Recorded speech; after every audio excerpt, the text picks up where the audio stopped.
बच्चों आज हम आपके लिए लेकर के आए आयतन से संबंधित कुछ प्रश्न हैं और आयतन कैसे निकालते हैं ठोस वस्तुओं का, तो इसके लिए कुछ फार्मूले हम आप लोगों को बता दे रहे हैं। पहले आप देखेंगे एक डिफरेंट टाइप की वस्तुएं होती हैं और फिर उनका आयतन निकालने का तरीका हम आप लोगों को बताते हैं। देखिए पहले इसमें नंबर 1 में हम आपको बता रहे हैं, यहाँ पर ध्यान से देखेंगे, एक होता है घनाभ।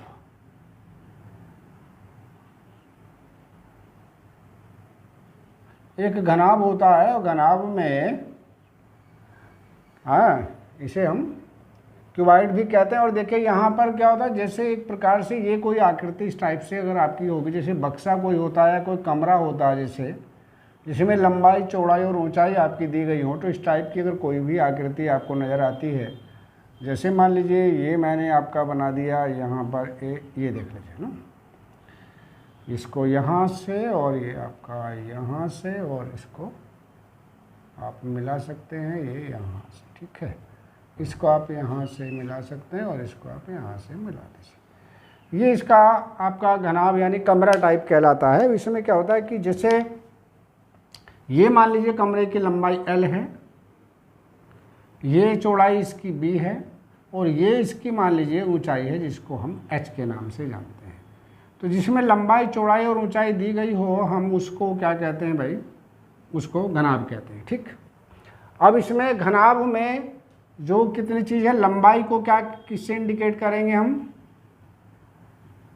लंबाई अगर है तो उसको L कहेंगे, चौड़ाई अगर है तो उसको हम V कहेंगे, और ऊंचाई अगर है इसकी उसे हम H के नाम से जानेंगे, ठीक है। अब यहाँ पर कितने तरह के प्रश्न आते हैं यहाँ देखेंगे भाई। नंबर 1 इसमें पूछा जा सकता है आपका क्या, आयतन, घनाभ का आयतन। तो ये बराबर होता है लंबाई गुणा चौड़ाई गुणा ऊंचाई, और ये घन इकाई के बराबर होगा। घन इकाई का मतलब घन सेंटीमीटर, घन मिलीमीटर, तो घन सेंटीमीटर या घन मीटर के रूप में आपका आ सकता है। दूसरा इसमें पूछा जा सकता है, ऐसे पूछा जा सकता है कि इसमें मैक्सिमम कितने लंबाई का कोई भी क्षण रखी जा सकती है। तो मैक्सिमम लंबाई निकालने के लिए, अधिकतम लंबाई निकालने के लिए, अधिकतम लंबाई का फार्मूला क्या होगा, विकर्ण की लंबाई हम ले लेंगे, और विकर्ण की लंबाई होती है L² + B² + H² का सम का अंडरवुड हम ले लेंगे, ठीक है। तो आगे क्या पूछा जा सकता है कि इसमें कि पूरे का वक्र पृष्ठ कितना होगा। वक्र पृष्ठ क्या होगा, इसका क्षेत्रफल प्लस इसका क्षेत्रफल प्लस इसका क्षेत्रफल प्लस इस वाले का क्षेत्रफल प्लस इस वाले का क्षेत्रफल और इसका क्षेत्रफल। तो वक्र पृष्ठ का अगर मान निकालना है, इसका वक्र पृष्ठ, तो वक्र पृष्ठ किसके बराबर हो जाएगा, 2 को बाहर ले लेंगे। 3 चीज़ें हमने बताई यहाँ पर देखिए, एक बार लीजिए L × B, LB plus V × H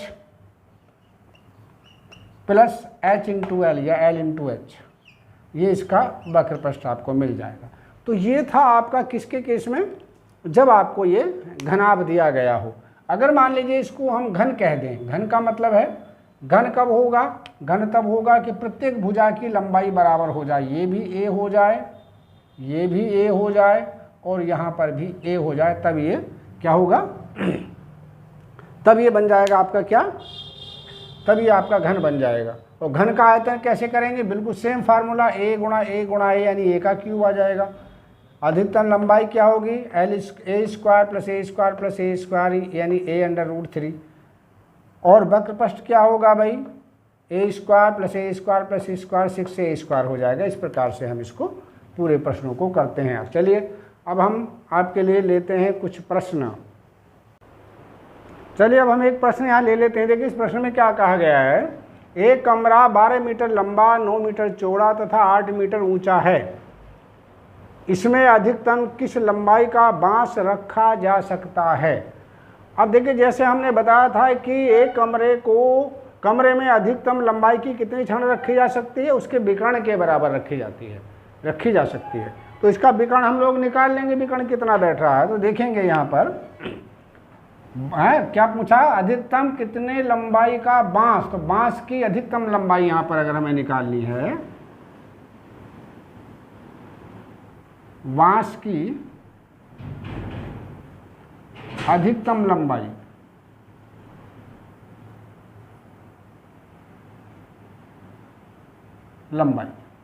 क्या बताया था हमने भाई, लंबाई का फार्मूला क्या होता है, विकर्ण की लंबाई निकाल देंगे, यानी L square plus B square और प्लस एच स्क्वायर, ये इसका फार्मूला आपका बन जाता है। चलिए अब देख लेते हैं, तो कितना है भाई इसका मान है आपका 12 का वर्ग, ऐसे लिख दिया, प्लस 9 का वर्ग, ऐसे लिख दिया, प्लस 8 का वर्ग, ऐसे लिख दिया, ठीक है। और बराबर कितना आया, ये देखिए, इसका मान हुआ 144, इसका मान हुआ 81 और इसका मान हुआ 64। इन सबको अगर हम जोड़ लेते हैं तो ये आपका कितना आया 289। 289 का वर्गमूल अगर निकालेंगे तो ये 17 मीटर आ जाता है। कितना, 17 मीटर लंबाई होती है। देखिए तरीका भी मैं बता दे रहा हूँ 17 मीटर का कैसे वर्गमूल निकालने, अगर आपको नहीं आता वर्गमूल निकालने का तो वो तरीका भी थोड़ा सा सीख लीजिए। ये वर्गमूल निकालने का यहाँ पे मैं एक तरीका दे रहा हूँ, जैसे आपको किसका निकालना, 289 का। तो 289 को इधर राइट हैंड की तरफ से इसके पेयर बना लेंगे, इसको हाफ पेयर बनाएंगे, 2 में टेबल पढ़ेंगे 1 का, 1 1 जा 1 1 का, तो 1 1 जा 1 हो गया आपका। फिर यहाँ पर क्या करेंगे, इसका डबल करके यहाँ लिख देंगे 2, इसको घटाएंगे तो 1 आएगा। इसका क्या करेंगे हम, पूरा का पूरा पेयर एक साथ उतारते हैं, जोड़ा एक साथ उतार लेते हैं, ठीक है। अब हम देख रहे हैं कि यहाँ पर आंसर देखने का तरीका बता दें। यहाँ पर एक 17 17 7 7 49, बाकी 6 6 36, 5 5 25, 4 6 16, तो इकाई का अंक 9 आ रहा है, तो 7 बार जाना चाहिए, तो हम यहाँ पे 7 यहाँ लिख देंगे। 7 7 49 और 7 दूनी 14 और 4 18 हो गए।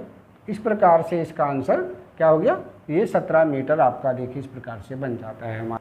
चलिए इसी प्रकार का एक और प्रश्न हम यहाँ पे लेते हैं भाई। देखें इसमें कहा 10 मीटर गुणा 10 मीटर गुणा 5 मीटर विभाग वाले कमरे में रखी जा सकने वाली सबसे लंबी छड़ की लंबाई कितनी होगी। अब यहाँ पर आप एक चीज़ ध्यान से देखेंगे, अगर इस टाइप से कोई प्रश्न लिखा है तो इसका मतलब है 10 मीटर इसकी लंबाई है, 10 मीटर इसकी चौड़ाई है और 5 मीटर इसकी ऊंचाई है। ये क्रम होता है लंबाई, चौड़ाई और ऊंचाई का। तो सबसे पहले क्या होगी, लंबाई होगी, दूसरे नंबर पर इसकी क्या होगी, चौड़ाई होगी, और तीसरे नंबर पर इसकी ऊंचाई होगी। तो प्रश्न तो बिल्कुल उसी प्रकार का बना जैसा भी अभी हमने कराया था।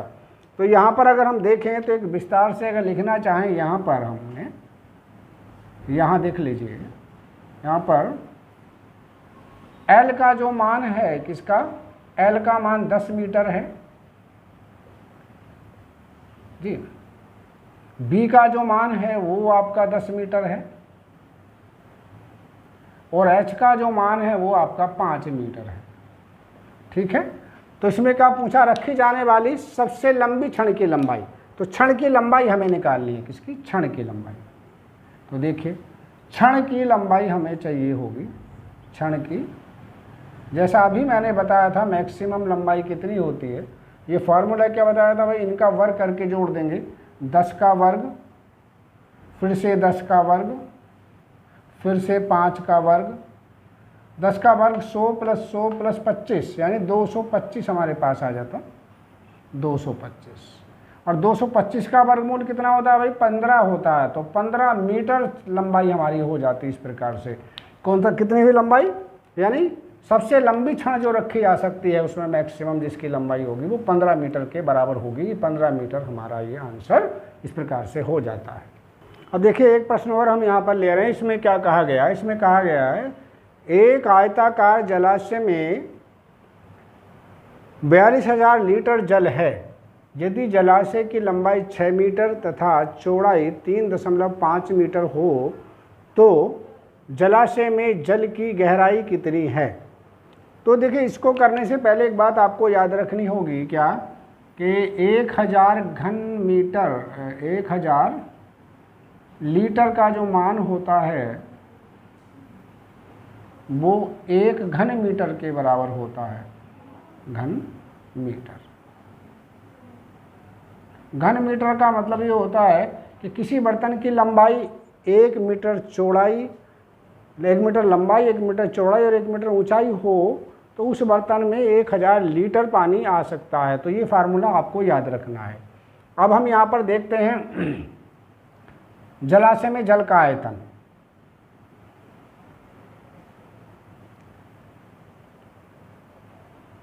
जलाशय में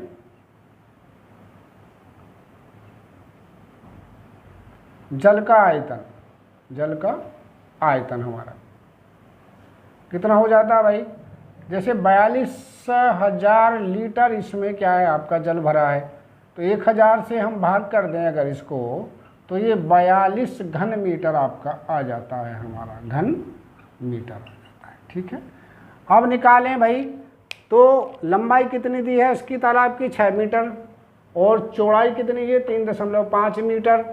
तो और इसी गहराई को हम h मान लें अगर, तो यहाँ पर देखेंगे 6 गुणा 3.5 गुणा h बराबर आपका 42 आ गया। h का मान अगर निकालना तो क्या करेंगे? 42, इसे इससे गुणा कर दिए, 6 पंजे 30 का 0, 6 18 और 3 21 से काट दीजिए, 21 दूनी 42। तो जो जलाशय की गहराई है वो आपकी कितने मीटर? 2 मीटर आ जाती है हमारी। तो कौन सा आंसर हुआ इस प्रकार से? ए इसका आंसर हो जाता है। अब देखिए एक प्रश्न और यहाँ देख लेते हैं, अंतिम प्रश्न है इसका। इसमें कहा एक कमरे की चौड़ाई उसकी ऊंचाई की दुगनी है तथा लंबाई से आधी है। यदि कमरे का आयतन 512 घन मीटर हो तो कमरे की लंबाई कितनी है? तो देखो ऐसे प्रश्नों को करने का जरा सा तरीका देखेंगे कैसे हम करते हैं। वो कहा एक कमरे की चौड़ाई उसकी ऊंचाई की दुगनी है, तो सबसे पहले हम ऊंचाई मान लेंगे।